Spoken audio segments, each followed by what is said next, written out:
Hello students, today we'll see a numerical example which will cover the four methods of capital budgeting, that is payback period method, net present value method, profitability index method and internal rate of return method.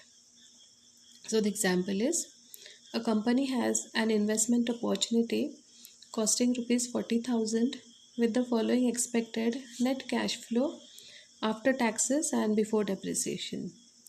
So there are two columns, one is year column and second is net cash flow rupees. So in the year column there are years from 1 to 10 and the net cash flows are given as for the first 5 years. Each year the cash inflows are rupees 7,000. For the 6th year the cash inflow is rupees 8,000. 7th year 10,000. 8th year 15,000. 9th year 10,000 and 10th year 4,000. Using 10% as the cost of capital, determine the following. First, payback period. Second, net present value at 10% discount factor. Third, profitability index at 10% discount factor. And fourth, internal rate of return with the help of 10% and 15% discount factor. There's a note given in this example. The note includes the discount factors at both the rates at 10% as well as 15% for 10 years. So in this example they have given these discount factors readily, so you don't need to calculate them.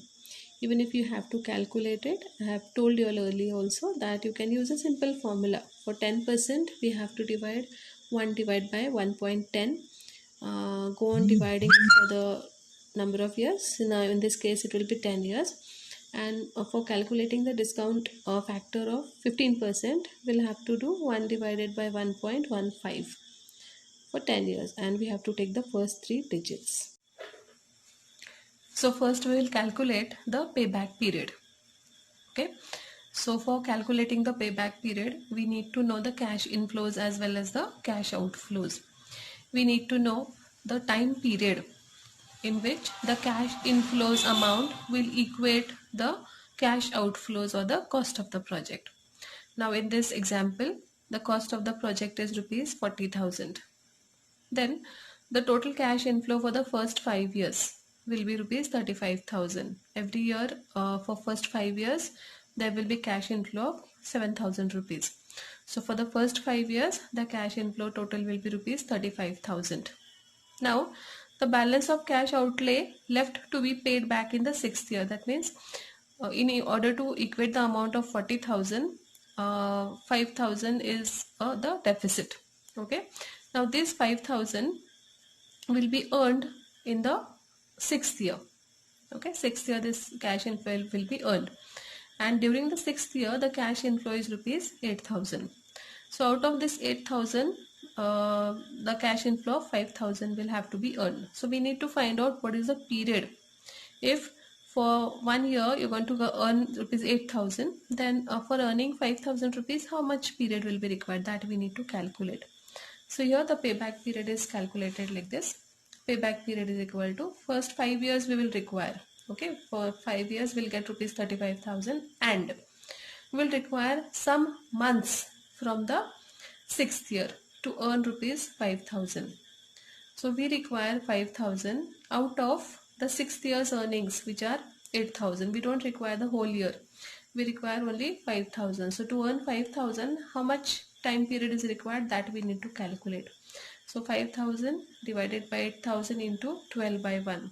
To earn 8,000, if 12 months are required, then to earn 5,000, how many months will be required? We calculate it here. So here the payback period will be 5 years and 75.5 months, or alternatively we can write it as 5 years and 8 months approximately. So now let us calculate the internal rate of return for the project. Now for calculating the internal rate of return, we require two NPVs. One NPV which will be positive and another NPV which will be negative or in minus. So when we take NPV at a lower trial, at a lower discount factor, we get the NPV in plus, or it is a positive NPV. But if we want to find out a negative NPV, we'll have to go on making a trial, taking a higher discount factor. So now that we don't need to do in this example, since the higher trial discount factor is readily given. They have told us to take the IRR, calculate the IRR with the help of 10% and 15% discount factor. So what we do is we take the 15% as the discount factor and we find out the NPV. So here there is the statement is given for calculating the NPV at 15% discount factor. So there is a year column, net cash inflow, whatever is given in the example. Then 15% discount rate is given. Already it's given in the note. So we write those discount factors in the third column, and then we find out the present value by multiplying the cash inflows with the discount factor. Okay, so 7,000 into 0.870 is 6,090.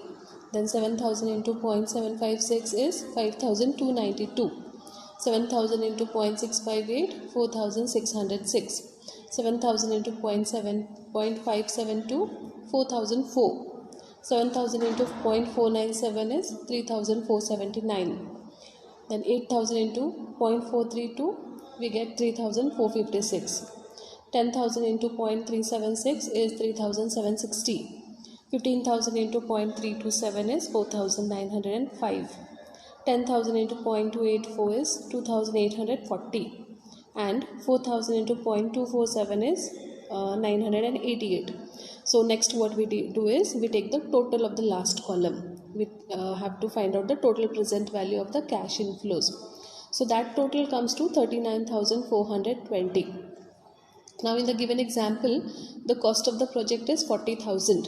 So we need to have a total present value of cash inflows which is below the cost of the project, so that we get a minus NPV. So by taking 15% as the discount rate, we are getting the present value of 39,420. Now we go ahead and calculate the net present value. So net present value is equal to 39,420 minus the cost of the project, that is 40,000. So we get the answer as minus 580 as the NPV using the discount rate of 15%. Now next we will calculate the internal rate of return with the help of a formula. Then next we will calculate the net present value at 10% discount rate. So here we will prepare a statement like this. There will be first column, year column, second column will be net cash inflow, third column will be present value at discount rate of 10%, or you can write it as present value factor at 10%, and the last column will be present value rupees. So the information given in the example has to be taken as it is for the first and second columns. In the first column there will be year from 1 to 10. Then net cash inflow, or whatever cash inflows are given in the example, we have to write them down. For the first 5 years the cash inflows will be rupees 7,000 per year. Then for the 6th year 8,000, 7th year 10,000, 8th year 15,000, 9th year 10,000, and 10th year 4,000. Then in the third column we write the discount factor which is given in the note. So that is 0.909, 0.826, 0.751, 0.683, 0.621, 0.564, 0.513, 0.467, 0.424, 0.386. Right? Now we need to find out the present value, that is the values for the last column. So for this what we need to do is we need to multiply the net cash inflow with the discount factor. So 7,000 into 0.909 will get 6363. 7,000 into 0.826, 5,782. Then 7,000 into 0.751, 5,257. 7,000 into 0.683, 4,781. 7,000 into 0.621, 4,347. 8,000 into 0.564, 4,512. 10,000 into 0.513, 5,130. 15,000 into 0.467, 7,005. 10,000 into 0.424, 4,240. And last year 4,000 into 0.386, 1,544. Now we need to take the total of the last column, present value rupees. That column we take total. That total comes to 48,961 rupees. So now if we have to calculate the net present value, we know the formula. That is, net present value is equal to total present value of cash inflows minus total present value of cash outflows, or it is also called as cost of the investment. So here we have the total as 48,961, the total of the present value of cash inflows minus the cost of the project. Now in the example, the cost of the project is given as rupees 40,000. So 48,961 minus 40,000 gives you rupees 8,961. So the net present value at 10% discount rate is 8,961. Then we calculate the profitability index at 10% discount rate. So the formula for calculating profitability index is present value of cash inflows divided by present value of cash outflows, or it is also called as cost of the investment. So the present value of cash inflows is rupees 48,961 divided by cost of the investment, which is 40,000. So the profitability index comes to 1.22. Now this is the formula for calculating the IRR, internal rate of return. So formula is A plus C upon C minus D into B minus A. Now A is the discount factor of lower trial. B is the discount factor of higher trial. Now in this case A is 10% and B is 15%. Then C is the NPV which we get at the lower trial, means the positive NPV, that is 8,961, and D is the NPV which we get at the higher discount factor, that means the minus NPV. So let us put the figures in the formula.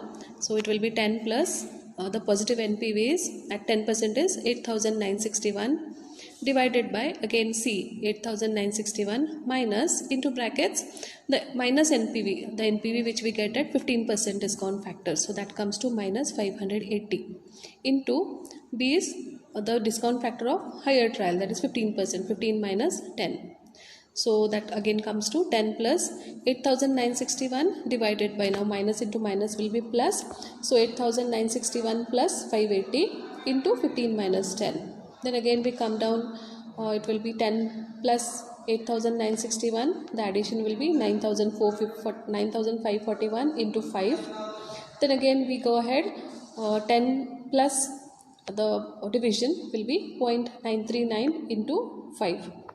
And finally we get the answer as 10 plus 4.695, or we can take it as 10 plus 4, that is 14.7% as the internal rate of return for this example. Thank you.